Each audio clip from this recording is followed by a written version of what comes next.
Are you having any negative thoughts? All I have are negative thoughts. Is it me, or does it seem like everyone is angrier, more depressed, and more medicated than they have ever been before? That stuff plays out. That plays out.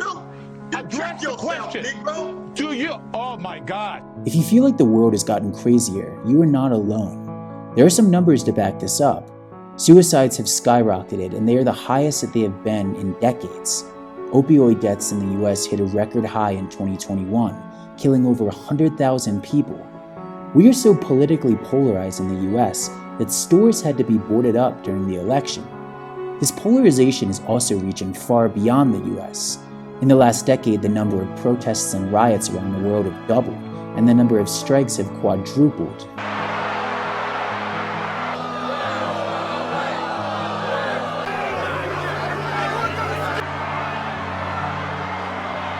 Survey research by Pew Research shows that the degree to which we feel that the other side is not just, we don't just dislike them, we strongly dislike them, and we think that they are a threat to the nation. Those numbers have been going up and up, and those are over 50% now. A Pew poll revealed that about half of Republicans and Democrats have few to no friends on the other side of the aisle. And some scholars have said that we haven't been this divided since the Civil War. Families have been broken apart over political views. Everybody's wrapped up in social media conversations. They carry them on over to the dinner table, and it gets people in arguments at work, and all this stuff no one saw coming. So how did it get this bad? In an age where we have a higher quality of life than our ancestors could have dreamed of, why is everyone so unhappy?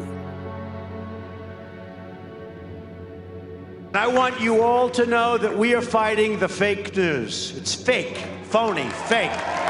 No, the press should speak more honestly. I mean, I've seen tremendously dishonest press. It's not even a question of distortion.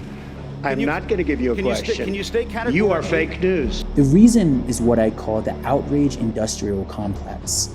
They are similar to the military industrial complex, but their profits come from keeping you as mad as possible. I don't know what to do about the depression and the inflation and the Russians and the crime in the street. All I know is that first, you've got to get mad. You've got to say, I'm a human being. God damn it. My life has value. This iconic scene is from the movie Network, which is about a struggling news organization that allows its lead anchorman to go on outrageous rants because it boosts their ratings. We know the air is unfit to breathe and our food is unfit to eat.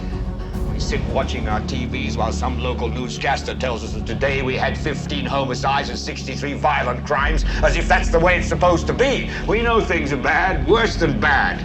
They're crazy. Aaron Sorkin wrote that no predictor of the future, not even Orwell, has ever been as right as Chayefsky was when he wrote Network.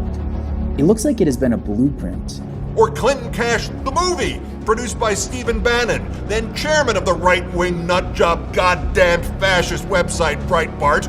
My title for Hillary Clinton's new book, instead of What Happened, is Living in Denial and in Need of a Lobotomy. The media wasn't always this way.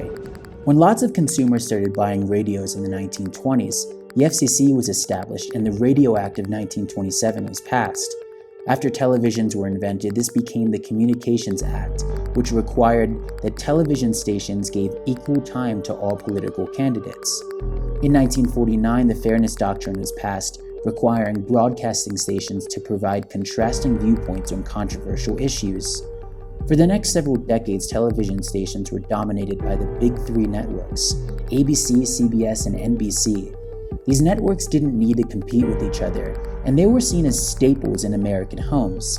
News agencies are always trying to push narratives on people, trying to get people wound up and upset, and that is a conscious business strategy that we didn't have maybe 30 years ago. You know, you think about Walter Cronkite or what the news was like back in the day. You had the whole family sitting around the table and everybody watching. It was sort of a unifying experience to watch the news. Things began to change in the 70s when advanced satellites allowed local TV systems to receive signals from distant broadcast stations. In 1987, the Fairness Doctrine was repealed and was completely abolished in 2011. Rush Limbaugh was the first hyper-partisan radio show host to take advantage of the deregulation, as he proclaimed himself liberated from the East Germany of liberal media domination. And just 2 years later, he had more listeners than any other talk radio show host. Roger Ailes noticed this success and established Fox News in 1996. Ailes realized that opinion spouting was a lot cheaper than news gathering, and he also understood that a loyal audience was the most important strategy, even if it was smaller. Because production costs were so much lower, Fox News turned massive profits. CNN and MSNBC took notice and followed suit. Their ratings boomed as a result. So, according to People, 62% of the coverage that they see is biased. I'm actually surprised it's not higher than 62%. Where do you go to actually just get the facts today? Just get the story? Well, other than Fox Weekend, of course. Yes, obviously. Yes. MSNBC host Chris Hayes said, "At some level, we're wedding DJs, and the wedding DJ's job is to get you on the floor.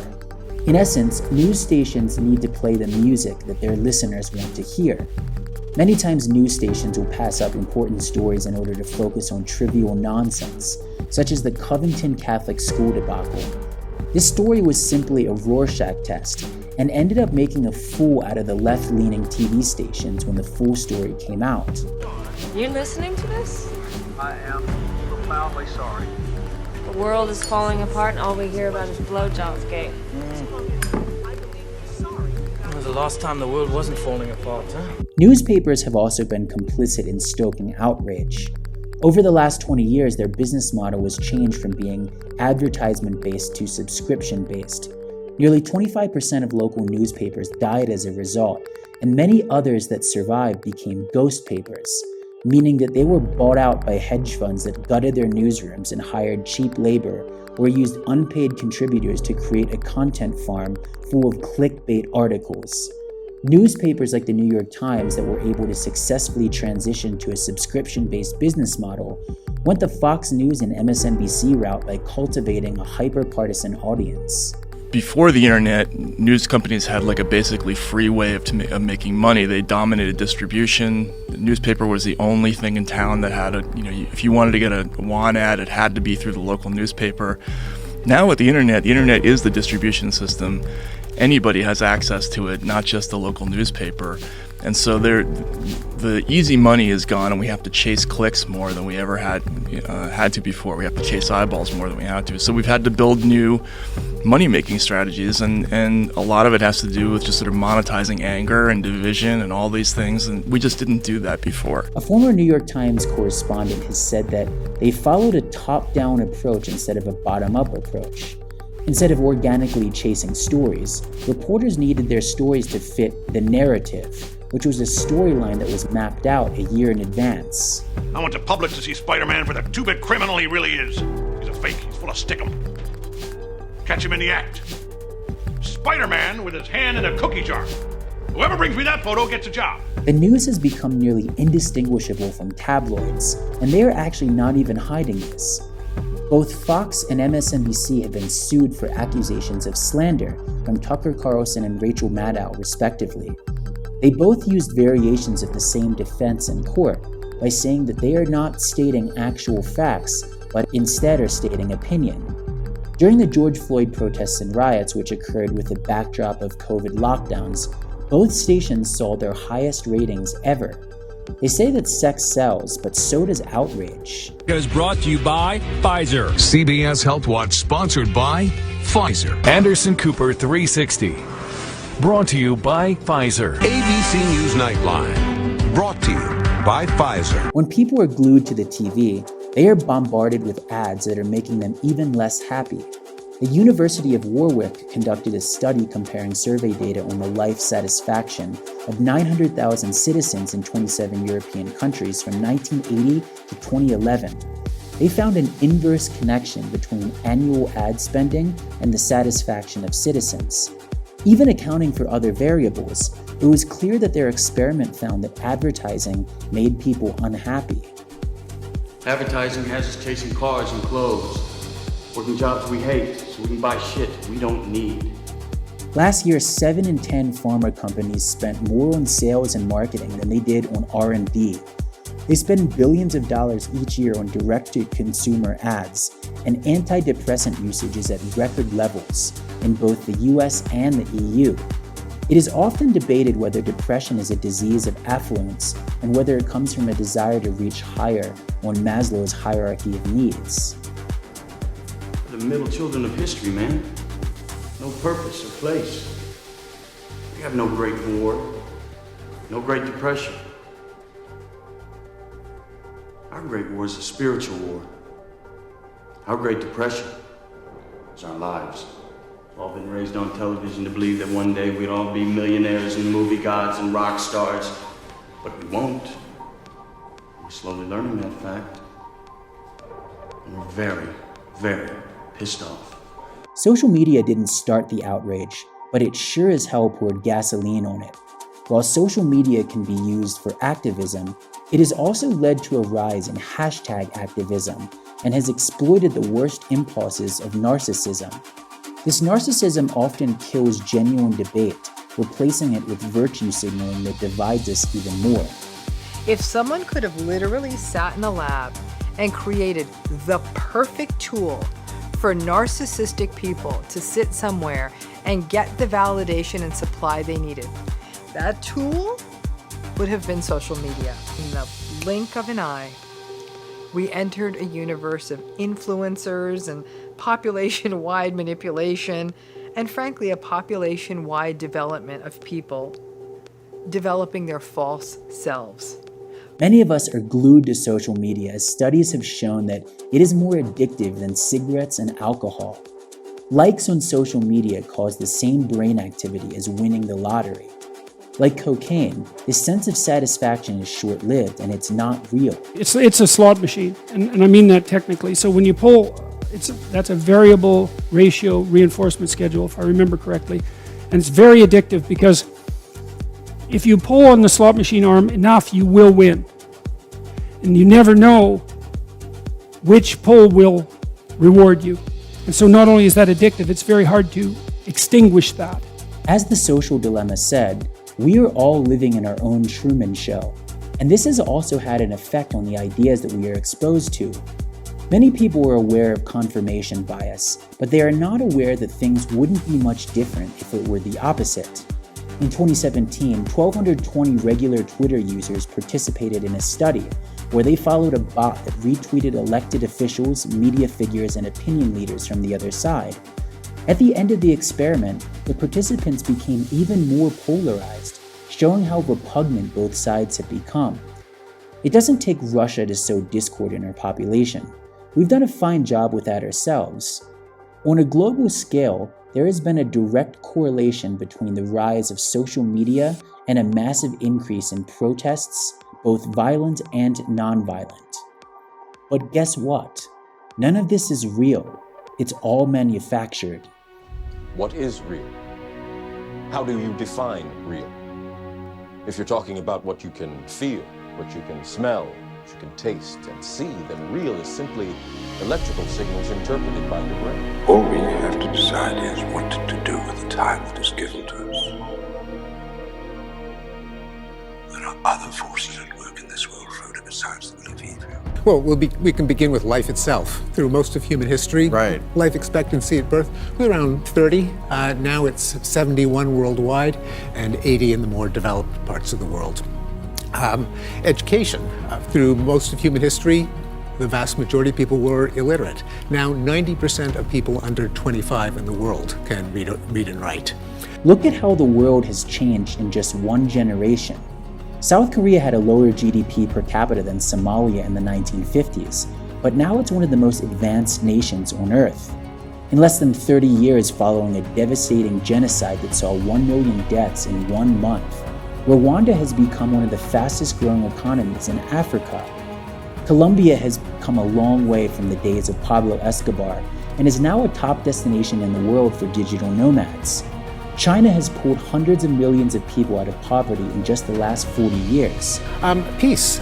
Even though there are horrific wars that continue to go on, the rate of death in war worldwide is about a quarter of what it was in the 80s, about a seventh of what it was in the 1970s during the war in Vietnam. To say nothing about what it was in the early 50s during the Korean War or World War II. We think that our differences are irreconcilable. But a British soldier and a German soldier from World War II, which was the worst war in human history, have proven this notion wrong. And I'm so glad to see you and to hold your hand and say, bless you, we are partners. Once we were on a different side, but we are partners together in the rebuilding of the world. No, we are friends. We are more than that. We are more than that. We are brothers. Something else causing fear is climate change, but carbon emissions in the US have been coming way down in the last 15 years. China is the largest emitter of CO2 in the world, but they are reversing this quickly as they are building tons of nuclear power plants and plan to be carbon neutral. There are things that people need to know. The number of deaths from natural disasters has declined over 90% over the last 100 years at a time when the human population quadrupled. The new data appears to suggest that this year, the first half of 2020, will have fewer deaths from natural disasters in recorded history. We should be celebrating these successes. We're making incredible progress towards protecting ourselves and our children from extreme weather events. Global tourism hit a record level in 2018 with 1.4 billion international tourist arrivals, making tourism a $1.7 trillion industry. Even tourism to sub-Saharan Africa and the Middle East are increasing rapidly. This means that many more people are being exposed to a variety of cultures.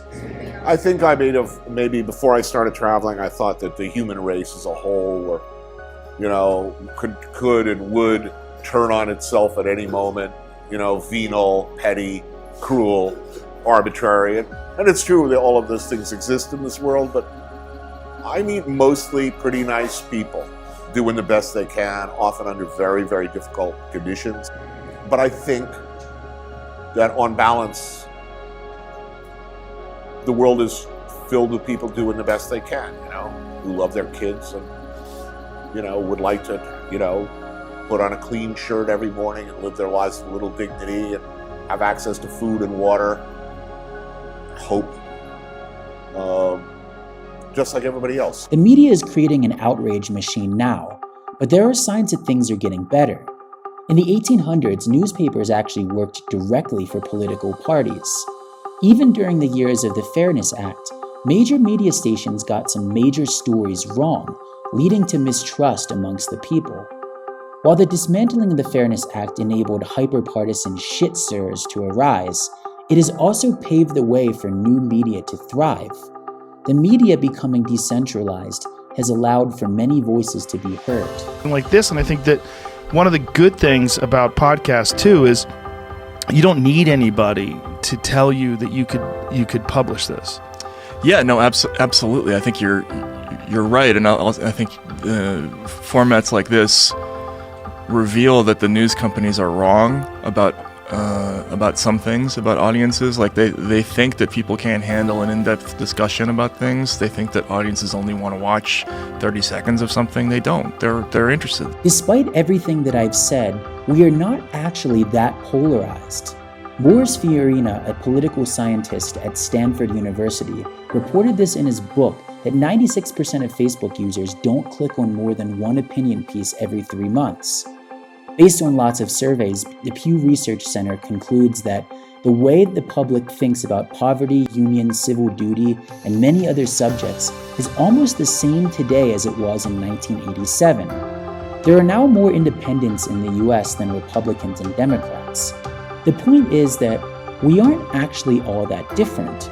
We just have a media that creates the illusion that we are for financial gain. Polls show that virtually no one knows these facts, that people do worse than, as Hans Rosling put it, chimpanzees picking bananas, because the chimpanzees pick at random and people are systematically too pessimistic. The Onion had a headline, CNN holds morning meeting to decide what viewers should panic about for the rest of the day. I mean, we should worry about all these things, but it's kind of a cheap trick because at any point in history, if you list all of the worst things happening anywhere in the world, it can sound pretty scary. Sometimes there's so much beauty in the world. I feel like I can't take it. There is no such thing as a perfect time in history. We have unique problems that come with new eras. Sometimes it feels like the world is worse than ever, but when we look back on the past, we realize how much worse things have been and how much humans have grown and overcome. As far as the future goes, there have been many interpretations on how the apocalypse would come about. But for every Terminator, Planet of the Apes, or Mad Max, there is Ad Astra, Tomorrowland, and Star Trek. Yes, it's possible that an apocalypse could happen, but it's also possible that we could end up exploring the final frontier.